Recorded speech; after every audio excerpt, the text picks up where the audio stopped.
دنیا بھر کی معلومات. $1 لینا نہیں, ڈالر کا روز ریٹ چیک کرنا ہے, سونے کا بھاؤ چیک کرنا ہے, دنیا بھر کی بحث کرنی ہے. قرآن پڑھنے نہ سیکھ سکا. بتاؤ نا یہ کیسی زندگی ہے. حدیث پاک کے الفاظ ہیں, وہ دل ویران ہے جس میں کچھ قرآن نہیں ہے. اپنے آپ سے پوچھو, اتنی نالج دنیا کی اور دل ویران قرآن کے بغیر. نہ کریں ایسا. ایٹ لیسٹ اس رمضان کو تو انڈرسٹینڈنگ آف قرآن کا مہینہ بنا لو نا. اس رمضان میں اپنا شیڈیول ایسا بنائیں کہ یار 1 گھنٹہ روزانہ ایٹ لیسٹ تراویح کے علاوہ میں صرف قرآن کو دوں. اور آپ کے لیے اب کتنی آسانی ہو گئی ہے. ایک بزرگ نے بڑی پیاری بات کی کہ پچھلے 1400 سالوں میں دین سیکھنا اتنا آسان نہیں تھا جتنا اب آسان ہو گیا ہے. کتابیں PDF پہ آ گئیں, ویڈیوز آنا شروع ہو گئیں, کورسز آن لائن ہونا شروع ہو گئے. یعنی اگر کوئی دین سیکھنا چاہتا ہے, نہیں چاہتا تو اس کی مرضی ہے. اب فنگر ٹپس پہ دل میں دین ہے. ارے وہ زمانہ تھا لوگ اونٹوں پر, گھوڑوں پر, صحابہ کرام نے 6 مہینے کا سفر کیا ایک حدیث سننے کے لیے. آج کمپائل کر کے بکس ہیں, ذرا آپ انٹرنیٹ پہ سرچ کریں, کتابیں موجود ہیں, PDF پہ موبائل میں آ جاتی ہیں, ایپلیکیشنز مل جاتی ہیں, آڈیو بکس آ جاتی ہیں. اگر نہیں سیکھنا تو اور بات ہے. ایک جملہ یاد کر لو, کام آئے گا. جس کو کام کرنا ہو نا, کوئی بھی کام کرنا ہو, اس کے لیے راستے بہت, جس کو نہیں کرنا نا اس کے لیے بہانے بہت. اب آپ راستے نکالنے والے ہیں یا بہانے بنانے والے ہیں, یہ خود سوچ لیں. میری گزارش ہے اس رمضان میں انڈرسٹینڈنگ آف قرآن ڈیولپ کریں. اللہ کہتا کیا ہے قرآن میں, فرمایا کیا اس نے, مجھ سے کیا بات کی ہے رب نے. تو خدا را قرآن کو وقت دیں, قرآن کی اپنے تلفظ درست کریں. دعوت اسلامی یہ ساری سروسز آپ کو دے رہی ہے. آن لائن کلاسز موجود ہیں, آپ آن لائن پڑھ لیں, گھر بیٹھے آپ کو آن لائن قاری صاحب پڑھا دیں گے, اسلامی بہنوں کو اسلامی بہنیں پڑھا دیں گی. اس کے علاوہ ہمارے پاس ہم نے بڑی ایک آسان تفسیر قرآن صراط الجنان بالکل آسان اردو میں موجود ہے. اس کو PDF بھی ڈال دیا ہے, اس کو اپلیکیشن بھی بنا دیا ہے, آپ آڈیو بھی ریلیز کر دی ہیں تاکہ آپ گھر بیٹھے صرف سنتے ہی رہیں قرآن کو کہ ترجمہ کیا ہے, تفسیر کیا ہے. اور آج کی اردو میں 100 سال پرانی اردو ڈیفیکلٹ تھی, اور آسان اردو میں لکھ دیا کہ لوگ سمجھیں. تو اس بار قرآن کے ساتھ رمضان گزاریں. میرے آقا دور فرماتے تھے قرآن پر. جو حافظ بچے مجھے سن رہے ہیں, کم از کم رمضان میں قرآن تو پکا کر لیں. رمضان میں تو اپنے قرآن کی دہرائی کریں. ویسے تو سارا سال ہی آپ کو کرنا چاہیے تھا, لیکن یہ تو نزول قرآن کا مہینہ ہے. خاص رمضان اور قرآن کا ایک کمبینیشن ہے, اس کو حاصل کر لیجئے. اور پھر اس رمضان میں سخاوت کیجئے. اور یہ جو سخاوت ہے نا, اس کے پیچھے بھی ایک لاجک بڑی پیاری ہے. رمضان کو ماہ صبر بھی کہا جاتا ہے, ماہ مواسات بھی کہا جاتا ہے. ماہ مواسات کے معنی کیا ہے؟ خیر خائی کرنا, مدد کرنا ہے, لوگوں کی ہیلپ کرنا. اب اس میں بھی پتہ کیا ہوتا ہے, بڑی پیاری بات مولانا نقی علی خان جو اعلیٰ حضرت کے بھی والد صاحب لکھتے ہیں کہ رمضان کے روزوں کے پیچھے ایک لاجک ہے. جب انسان بھوکا ہوتا ہے نا, ڈھال ہو جاتا ہے, اثر کے بعد کیفیت ہو جاتی ہے نا, تو بتا اس کو احساس ہوتا ہے کہ غریب کیسے زندگی گزارتا ہے. تمہاری اوقات کیا ہے یہ پتہ چل جاتی. وہ ٹور, وہ کر و فر, وہ جاہ و جلال, آواز ہی نہیں نکل رہی ہوتی. انسان اپنے آپ کو حقیر, عاجز محسوس کرتا. اگر کرے تو یہ رائٹ طریقہ ہے عاجزی اختیار کرنے کا. روزے رکھ کر احساس کرو کہ میں تو افطار کر لوں گا, غریب تو پورا سال ہی بھوکا ہوتا ہے. اور اس میں بھی ہمارے یار دوست کیا کرتے ہیں, سحری میں اس لیے زیادہ کھاتے ہیں کہ پورا دن بھوکا رہنا ہے, اور افطار میں اتنا کھاتے ہیں کہ پورا دن بھوکا رہتے ہیں. پھر سحری اور افطار کے درمیان 4 بار اور کھانا ہے کیونکہ بھائی کل روزہ رکھنا ہے. کچھ دوستوں کا تو پتہ چلتا ہے کہ رمضان میں ویٹ بڑھ جاتا ہے. ارے روزے بھی رکھے اور وزن کیسے بڑھ گیا؟ زیادہ کھایا نا. آپ دیکھ لیں 5-6 رمضان بعد تراویح میں آپ کو کھانسیوں کی آوازیں آنا شروع ہو جائیں گی, کیونکہ ہمارے تو افطار کے واجبات میں سے سموسے ہیں, پکوڑے ہیں, اس کے بدلے تو لگتا ہے افطار ہی نہیں ہوتا.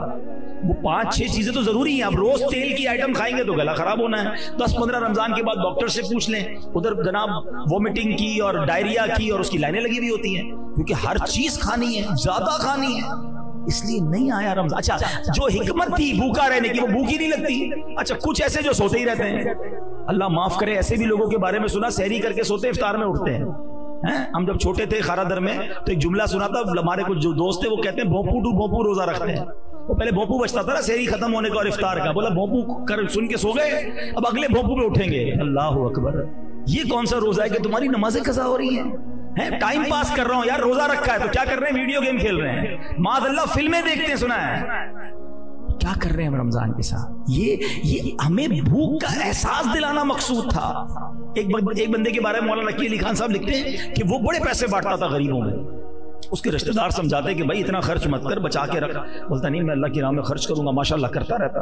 2-4 دوستوں نے کہا اس کو پکڑ کے بند کر دیتے ہیں, تاکہ اس کو یہ انسان بن جائے, تھوڑے بچانا سیکھ جائے. بند کر دیا اس کو کچھ دنوں کے لیے, بھوکا رکھا, قید کر دیا. تھوڑے دنوں بعد چھوٹا نا, جب اس کو چھوڑا تو وہ جا کے اس نے اور خرچ کرنا شروع کر دیا, زیادہ خرچ کرنا شروع کر دیا. تو کہا تمہیں قید سے سبق نہیں ملا؟ کہتا قید میں گیا تو سبق مل گیا کہ بھوکا رہا تو پتا چلا کہ بھوکوں کا حال کیا ہوتا ہے. غریبوں کی فکر تو قید میں رہ کے مجھے ہوئی کہ میں چند دن قید میں رہا ہوں تو میرا یہ حال ہے. جو بیچارے ساری زندگی اس طرح گزارتے ہیں ان کا کیا حال ہوگا. یہ سبق دینے آتا ہے رمضان, مگر یہاں تو پلاننگ ہی کچھ اور ہے. تو پلیز اس رمضان میں نبی پاک کے انداز کو فالو کر لیں اور خوب خرچ کریں. ایک بات آج یاد کر لیجئے, ویسے تو میرے آقا علیہ الصلوۃ والسلام جو فرمائے حق ہے, مگر نبی پاک نے یہ فرمانے سے پہلے کیا ایمفسائز کیا, تاکیداً کتنی شاندار بات فرمائی. حدیث پاک کا خلاصہ ہے کہ میں اللہ کی قسم کھا کر کہتا ہوں, راہ خدا میں خرچ کرنے سے مال کم نہیں ہوتا. تو ڈیفینیٹلی ہو گیا نا کہ آپ نے خرچ کرنا ہے اور یہ کم نہیں ہونا. کیلکولیٹر کہے گا کم ہو گیا, ہاں یہ بتا دوں, لاکھ روپے میں سے 5,000 دو گے تو 95 ہی کیلکولیٹر بتائے گا نا. لیکن کچھ باتیں بیونڈ دا کیلکولیٹر ہوتی ہیں. اگر کوئی شخص کھیت میں جائے 2 بوری بیج کی لے کر اور اپنی زمین پر وہ سارے بیج چھڑک کر آ جائے تو کیلکولیٹر تو یہ کہے گا کہ 2 بوری زیرو ہو گئی, ختم ہو گئی. عقل مند بندہ کہے گا 2 بوری ڈال کر آیا ہے, تھوڑے دنوں بعد 2 ٹرک لے کر آئے گا. تو یہ اللہ کی راہ میں خرچ کرنا بیج ہی ہے. یہ تم بیج ڈالو, اللہ فصل عطا فرمائے گا, ہمیشہ ملٹی پلائی ہوتا ہے. جو لوگ پوری زکات دیتے ہیں ان سے پوچھ لیجئے کہ اگلے سال وہ زیادہ دے رہے ہوتے ہیں. کیسے زیادہ دے رہے ہیں؟ کیونکہ اللہ اور برکت ڈال دیتا ہے. تو ہمیشہ ایک تو میرا ایک بہت بڑا درد ہے, اور اللہ کرے کسی کے لیے فائدہ ہو جائے. آپ بھی اس بات کو پلیز میں کہتا ہوں وائرل کریں, بات کریں, دوستوں میں بیٹھتے ادھر ادھر کی گپ شپ یہ والی بات کریں جو میں اب کرنے جا رہا ہوں. یعنی میری اب یہ فیلنگ اسٹرانگلی بنتی جا رہی ہے کہ جس طرح رمضان کے علاوہ بدقسمتی سے لوگ شاید 8 آپ کی ساری گاڑیاں نکل گئی, گھر پہ جو سامان ہے وہ نکل گیا, اگر کوئی کرائے پہ جگہ دی تو وہ بھی نکل گئی. اب بتائیے ہمارا 50% نارملی سرمایہ وہ گھر, گاڑیاں اور فیکٹری یا دکان جو ہماری مین چیزیں, فیکٹری کی مشینری بھی نکل گئی. اتنی ساری چیزیں تو شریعت نے مائنس کر دی, اب بچا کیا؟ اس پر 2.5% ہے, پھر بھی بھاری پڑ رہا ہوتا ہے, پھر بھی اس پہ جان جاری ہوتی ہے. حالانکہ حدیث پاک کے الفاظ ہیں کہ زکوٰۃ مال کا میل ہے. حدیث پاک کا مضمون ہے جس مال میں یہ میل مل جائے اس مال کو برباد کر دیتا ہے. اور آگے عذاب الگ ہے, ادھر تو بربادی ہے, ادھر عذاب الگ کھڑا ہے. حالانکہ دینے والوں سے کیا فرمایا, سبحان اللہ, کہ اپنی زکوٰۃ دے کر اپنے مالوں کو مضبوط قلعوں میں قید کر لو, سیکیور ہو جاتا ہے آپ کا مال اللہ کی رحمت سے. اور ایک کتنی خوبصورت حدیث ہے کہ اللہ کے حبیب فرماتے ہیں کہ رب فرماتا ہے, حدیث قدسی ہے کہ اے ابن آدم, حدیث پاک کا مضمون ہے, اپنا مال میرے پاس جمع کروا دے. اللہ کہہ رہا ہے اے میرے بندے اپنا مال میرے پاس جمع کروا دے, نہ جلے گا, نہ ڈوبے گا, نہ کم ہوگا, میں تجھے اس دن لوٹاؤں گا. نہ جلے گا, نہ ڈوبے گا, نہ چوری ہوگا, یعنی کم نہیں ہونا, اور میں تجھے اس دن لوٹاؤں گا جس دن تجھے ایک ایک نیکی کی ضرورت ہوگی. اللہ اکبر. وہ دن کون سا ہوگا؟ جب بیٹے کو ماں بھی مدد نہیں کرے گی, باپ کو بیٹا بھی جواب نہیں دے گا, نفسا نفسی کا دور ہوگا, ایک گناہ کوئی لینے کے لیے تیار نہیں ہوگا, ایک نیکی کوئی دینے کے لیے تیار نہیں ہوگا, اور اللہ کے یہاں وہ تمہارا ڈپازٹ جمع ہوگا. جب رب فرماتا ہے میں تمہیں اس دن دوں گا جس دن تمہیں ایک ایک نیکی کی ضرورت ہوگی, پھر خرچ کرنے میں سوچیں. رمضان سخاوت کا مہینہ ہے, رمضان عطاؤں کا مہینہ ہے, اور آپ بانٹے جائیں. اگر زکوٰۃ دے بھی دی نا اور نیکی کا کوئی اور کام آ گیا اور دے دیں. اور یہ بھی حدیث پاک کے الفاظ ہیں کہ گن گن کر خرچ نہ کرو, ورنہ وہ رب کریم بھی تمہیں گن گن کر عطا فرمائے گا. نیکی کا کام آ گیا ہے, زکوٰۃ دے چکے, ارے لوگ کہتے ہیں بس ہو گئی بھائی زکوٰۃ اگلے سال آنا, ارے اللہ تمہیں دیے جا رہا ہے, ادھر سے تو بریک نہیں لگا جو اللہ کی طرف سے عطا ہو رہی ہے, تم بھی دیے جاؤ, اللہ اور عطا فرمائے گا. یہاں میں اپنی بہنوں سے آخر میں بات کر لیتا ہوں کہ یہ بڑا عجب معاملہ ہو گیا ہے. حالانکہ سونے کی زکوٰۃ اس پر ہے جس کے پاس سونا ہے, چاندی کی زکوٰۃ اس کے اوپر ہے جو مالک ہے چاندی کا. تو ہماری اسلامی بہنیں جو گھر والیاں ہوتی ہیں, گھر کے لوگ ہوتے ہیں, وہ نہیں دیتے زکوٰۃ, کہتے ہیں ہم تھوڑی کماتے ہیں. یاد رکھیے حدیث کے الفاظ ہیں کہ یہ زیور آگ بنا دیا جائے گا, اسی زیور سے عذاب دیا جائے گا. اچھا پھر کہتے ہیں ہمارے شوہر دیں گے, ٹھیک ہے, اگر شوہر دے دیتا ہے تو وہ نیکی تو شوہر کما گیا نا, فرض آپ پر ہے. اور اس کی بڑی پیاری وجہ علماء نے بیان کی, یہ سمجھانا چاہتا ہوں, آپ اپنے مال میں سے زکوٰۃ دیا کرو. تاکہ راہ خدا میں جو فضیلتیں ہیں حاصل وہ آپ کو ملیں. آپ نے اپنے شوہر کو کہہ دیا, اس نے دے دیا, ہو سکتا ہے وہ بھی نہ دیتا ہو, وہ نہیں دیا تو عذاب آپ کا ہوگا, کیونکہ وہ دیندار نہیں ہے, دیندار آپ ہیں. اور آپ دیں تاکہ ایک تو اللہ, دیکھیں یہی تو اللہ سے محبت چیک ہو رہی ہے نا, کہ بندے کو مال سے محبت ہے یا اللہ سے محبت ہے. تو یہ خواتین کو بھی یہ پریکٹس ہر سال کرنی چاہیے کہ یہ میرے زیور, یہ میرا تھوڑا سا حصہ بیچیں اور اس سے میری زکات دیں, جو بھی اس کے پورا نصاب بنتا ہے اس کا حساب کریں میری بہنیں, تاکہ یہ اجر, یہ ثواب یہ آپ کو ملے, اللہ اور دے دے گا. اسی طرح قربانی کے وقت بھی یاد رکھیے, جو مالدار ہے نا اس پر قربانی واجب ہے. تو اگر عورت ہے تو عورت پر اپنی قربانی واجب ہے, وہ خود اپنے پیسے نکال کر دے کہ میں بھی چاہتی ہوں کہ اللہ کی راہ میں میری طرف سے بھی قربانی کی جائے. آپ کے شوہر نے, آپ کے والد نے کر دی, اچھی بات ہے, لیکن ثواب تو انہیں مل گیا, آپ اس ثواب میں حصہ لیں تاکہ یہ عادت بنے آپ کی بھی. مال سے محبت ہی تو چیک کری جاتی ہے, اللہ کی بارگاہ میں تھوڑی پیسے جاتے ہیں, وہاں یہ دل اور یہ نیتیں دیکھی جاتی ہیں کہ اس بندے یا اس بندی کو مجھ سے محبت ہے یا مال سے محبت ہے یا دنیا سے محبت ہے. اللہ اپنی اور اپنے رسول کی محبت عطا فرمائے, دین کی محبت عطا فرمائے. اچھا, زکات دینے میں ایک اور بڑا مسئلہ, ایک تو زکات پراپر بناتے نہیں ہیں, حساب کر بھی لیا تو زکات دینے میں بڑی سستی ہے, یار ہم تو پورا سال تھوڑے تھوڑے کر کے دیتے ہیں. نہیں جناب, اگر زکات کا دن آ گیا اور آپ کی زکات آپ پر لاگو ہو گئی تو آپ نے اسی دن زکات نکالنی ہوگی. اگر آپ گریجولی نکالنا چاہتے ہیں تو اس کا طریقہ یہ ہے کہ آپ 1 سال ایڈوانس ہو جائیں. یعنی مثال کے طور پہ کسی کا یوم نصاب پہلی رمضان اور اس کی زکات بنتی ہے 10 لاکھ روپے, تو ایک رمضان کو وہ 10 لاکھ تو پہلے دے دے تاکہ پچھلے سال کی میری زکات ادا ہو گئی, اور اب اگلے رمضان تک وہ ہر مہینے لاکھ روپے دیتا رہے زکات. اگلے رمضان میں جا کے کیلکولیٹ کر لے, 8 لاکھ دے دیے تھے, اب 10 بنتے تو 2 دے دے, 10 دے دی اور 12 بنتے تو مزید 2 دے دے, کم بنتے. اب ایسا بھی دیکھو شریعت کے طریقہ آسان ہے کہ کسی نے پورے سال میں زکات دے دی 10 لاکھ روپے, بعد میں کیلکولیشن کی زکات تو بنتی تھی 9 لاکھ روپے, تو کوئی بات نہیں, 1 لاکھ روپے اگلے سال کی زکات کے لیے کیری فارورڈ کر لے. تو بہت زیادہ فلیکسیبلٹی اور آسانی ہے. تو زکات ڈیو ہو جائے تو فوراً دے دیں, اس کو ڈیلے نہ کریں, یہ وبال اپنے اوپر نہ رکھیں. اب تیسری بات, زکات دیں کس کو, اس میں بھی بڑی سستی ہے. اپنی جان چھڑا لیتے ہیں, بھائی ہم کو تو یار ہم بانٹ دیتے ہیں رشتہ داروں میں, اپنے ملازمین کو دے دیتے ہیں. ارے بھائی آپ نے چیک کیا کہ وہ زکات کے مستحق ہیں کہ نہیں؟ بس یار اللہ معاف کرنے والا ہے. آپ کی دکان پہ 50,000 کا ادھار کوئی لینے آتا ہے تو 5 سوال کرتے ہو, کدھر سے آئے ہو, کوئی گارنٹی ہے کہ نہیں ہے, دکان کدھر ہے, ایسے کیسے ادھار دے دوں. اپنے پیسے دینے ہیں تو 4 سوال 5 سوال گارنٹیاں بھی لینی ہیں, اور زکات دینی ہے تو کوئی محنت نہیں کرنی. تو زکات دینا کس کو ہے؟ آپ کا میرا کام صرف زکات کیلکولیٹ کر کے نکالنا نہیں ہے, اس فریضے کی ادائیگی جب ہوگی جب آپ اس کو مستحق تک پہنچائیں گے, یہ ذمہ داری ہے آپ کی. ہاں, اللہ کی رحمت سے کچھ لوگ ہیں جو آپ کی ذمہ داری اٹھا لیتے ہیں, تو پھر تو بہت اچھی بات ہے. اگر آپ کو ان پر یقین ہے تو پھر ان لوگوں کے ذریعے زکات دی جائے. مگر زکات دینے کا بہترین جو یہ سمجھے کہ گھر کہہ لیں, بہترین ہیڈ کہہ لیں, سب سے پہلا حق آپ کے اپنے غریب رشتہ داروں کا ہے. پہلے اپنے غریب رشتہ داروں کو دیکھیں. ہاں, وہ زکات کے مستحق ہونے چاہیے, یہ یاد رکھیے گا کہ یار رشتہ داروں کو دینا زکات ضروری ہے, اچھی بات ہے, لیکن وہ مستحق ہی نہیں ہے. آپ زکات دیں گے تو آپ کی زکات ہی ادا نہیں ہوگی. تو پہلے حق آپ کے غریب رشتہ داروں کا ہے.